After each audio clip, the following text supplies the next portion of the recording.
The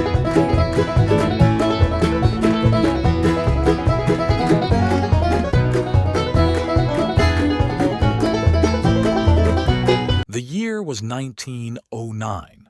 The setting, the rugged deserts of Southern California, a vast and unforgiving landscape of boulders, dry lake beds, and desolate mountains. It was here that a manhunt unfolded that would go down in the annals of the Old West, the pursuit of a Paiute Native American known as Willie Boy, who had murdered the father of the young woman he loved and kidnapped her, setting off a chase that would transfix the region. Thank you for joining your desert frontiersman, Alan. If you enjoy this Southwest Desert episode, leave a like or comment. For further adventures, hit the subscribe button. Our story begins with Willie Boy, a 26-year-old Paiute who worked as a cowboy in the town of Banning. By all accounts, Willie Boy was known as a dependable, hard worker. But his downfall began when he fell in love with a 14-year-old Paiute girl named Isoleta Boniface. When he made his affections known in 1908, her father, a man known as Old Mike, sternly warned Willie Boy to stay away from his young daughter. Enraged by this rejection, Willie Boy took matters into his own hands, kidnapping Isoleta from her family's camp in 29 Palms. Old Mike tracked the young couple down, retrieved his daughter, and angrily threatened to kill Willie Boy if he ever came near her again. This incident seemed to change Willie Boy, turning him surly and resentful. Things came to a head on September 26, 1909.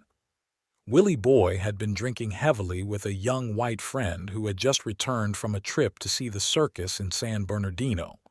Drunk and alone with his rage after his friend left, Willie Boy made his way to the Gilman Ranch where the Boniface family worked in the summers.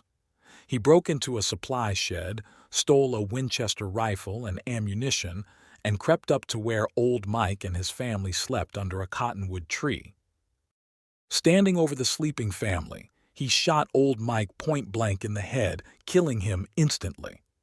As the terrified family awoke screaming, Willie Boy held them at gunpoint, threw a colorful scarf and garters at Isoleta, then dragged the girl by the wrist into a nearby ravine.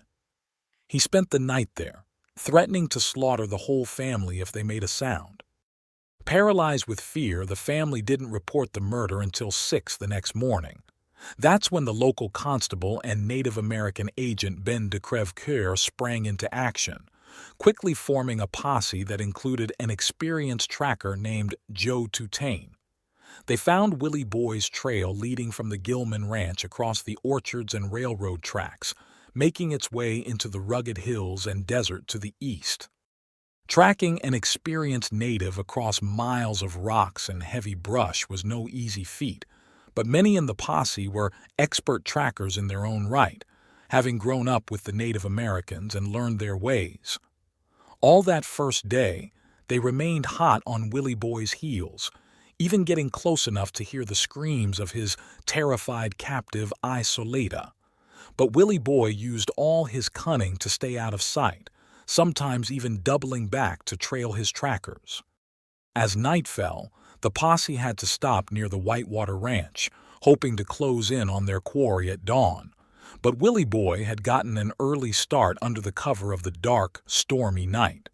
Following his trail up into the Whitewater Canyon, the posse came across a chilling message scratched in a patch of mud along the creek bed. Written by Isoleta, it read, "My heart is almost gone. I will be dead soon." Picking up the trail again, the posse followed it into ever more remote and forbidding territory, through canyons, over mountains, across barren valleys of rock and scrub under the merciless desert sun. While stopping to rest, the men discovered with alarm that Willie Boy had been watching them, concealed in the brush at the top of a rise. Soon they crossed the county line and were joined by another posse from San Bernardino under Deputy Sheriff Charlie Reach. The combined group tracked Willie Boy to a spot known as the Pipes. Here, they found signs of his desperate condition. He had broken into a miner's cabin, stolen supplies, and loaded them on the back of Isoleta, who he used as a pack animal.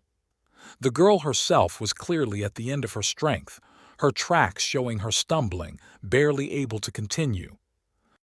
It was here, in this lonely spot, that Willie Boy's flight took its cruelest turn. Isolita, starved and exhausted, had reached her limit. She dropped her heavy load and tried to run, but her weakened legs gave out after a few steps. As she leaned against a rocky wall, Willie Boy shot her in the back without hesitation, leaving her crumpled body behind as he fled, now unencumbered. The posse arrived to find her dead, her corpse battered and lacerated, feet bloody and raw. The sight filled them with both pity and grim resolve to bring Willie Boy to justice.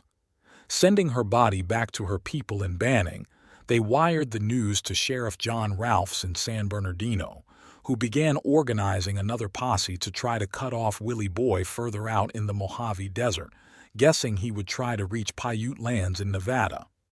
After briefly losing Willie Boy's trail, Ben de Crèvecoeur and the others picked it up again near Surprise Spring through sheer luck. Evidence showed Willie Boy was now heading back towards 29 Palms, where he had a rifle and ammunition hidden. Arriving at the oasis of Mara, the posse found the village nearly deserted. Word of the killing had reached it, and sent most fleeing in fear. Willie Boy did recover his weapons, which had been hidden in a deep pond, but was forced to abandon them and slip away into the mesquite when he spotted the approaching posse. For days more the chase continued, back and forth across vast stretches of waterless desert and mountains, the posse always on the verge of catching their elusive quarry, but never quite reaching him. Even when pushed to his limits, his energy and endurance remained astounding. In one spot they found where he had thrown himself down in a dry lake bed to suck the last traces of moisture from the mud. In another, they discovered the remains of a lizard he had roasted over a small fire, a meager meal for a desperate man. On the fifth day, the frustration and strain reached a breaking point. The posse had split up to cover more ground. Charlie Resha and several others were scouting south of Saddle Rock Spring when a shot suddenly rang out and Charlie's horse crumpled beneath him. The lawman crashed to the ground, a bullet through his hip. More shots followed as Willie Boy, concealed in the rocks above, targeted the group's horses, killing two and crippling a third. The men dove for cover, but Willie Boy had them pinned down. They couldn't reach the badly wounded Charlie without exposing themselves to the deadly fire. They remained trapped there all day, Willie Boy taunting them, yelling, "Why don't you come out in the open? I would shoot an Indian, but not a white man." At nightfall, they were finally able to reach Charlie. Sending a man for help, they began the arduous trek to get him to a doctor. Shortly after the messenger left, a single muffled shot echoed from the rocks above, a seemingly unimportant detail at the time. When Ben de Crèvecoeur and the others arrived on the scene, an argument broke out about what to do. Some wanted to press on after Willie Boy now that they had him cornered, but in the end, Sheriff Ralphs decided they needed to regroup, resupply, and fetch more men before returning to finish the job. It was a delay that would prove fateful. It took several days to get organized again, but soon a force of 100 men had been assembled, split into 3 posses to converge on Willie Boy's last known location from multiple directions. Ben's group reached the scene of the ambush first, carefully scouting the boulder-strewn hillside with weapons at the ready, still wary of Willie Boy lurking in ambush. But as Ben approached a rock outcropping, he spotted a man's knee sticking up from behind it. When it seemed to move, Ben fired, his bullet ripping through the brush. Advancing cautiously with the others, they found Willie Boy lying dead behind the rocks, a single bullet hole through his chest.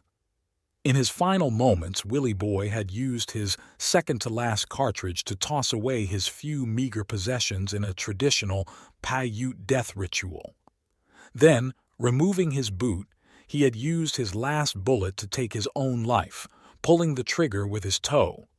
The final gunshot the posse had heard that night was the sound of Willie Boy's suicide.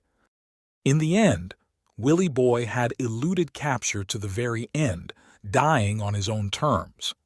Over the course of an 11-day chase across some of the most rugged and inhospitable terrain imaginable, the Paiute fugitive had covered an astounding 500 to 600 miles on foot, armed and burdened, relentlessly pursued by men on horseback.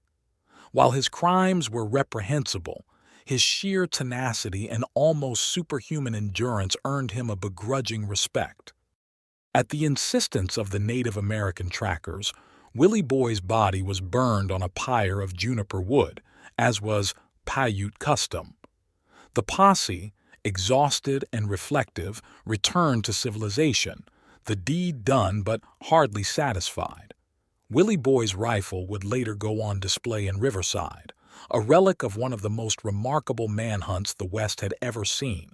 And while the Paiute desperado's story passed into legend, it was for those who had relentlessly tracked him, like Ben de Crevecoeur, an unshakable memory of an exceptional man and one of the greatest tests of their own skill and determination in a long career on the brutal frontier. This has been the story of Willie Boy, the Paiute renegade whose flight across the Southern California desert would become enshrined in the mythology of the Old West. A tale of forbidden love, revenge, murder, and a chase that would push men to their limits in the merciless desert wilderness. While Willie Boy's motives may be questionable, his sheer prowess and determination were undeniable. His pursuers, hard frontiersmen like Ben de Crevecoeur, represented the last days of the Old West, when Native Americans and lawmen still played a deadly game of cat and mouse across a rugged landscape that has now largely been tamed, but still remains a powerful symbol of the untamed frontier and the determined men who brought their own justice to it. Thank you for joining me on this desert romp. Please like or comment. For further Southwest tales, hit the subscribe button. Happy trails.